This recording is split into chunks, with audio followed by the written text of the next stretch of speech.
আজকে সকালে তোমাদের পড়ার দৃশ্য দেখে তোমাদেরকে আমি সর্বপ্রথম দোয়া দিছি, আর দোয়া পাশাপাশি তোমাদেরকে এখন ছোট্ট একটা হাদিয়া গিফট দেবো।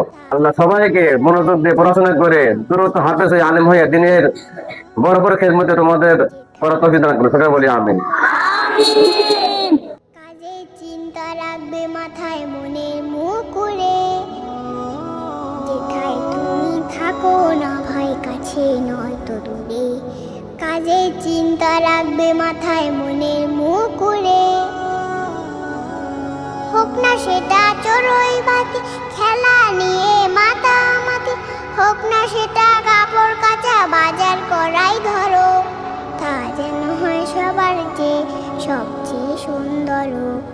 যে কোনো কাজ করো না ভাই, যে কোনো কাজ করো তা যেন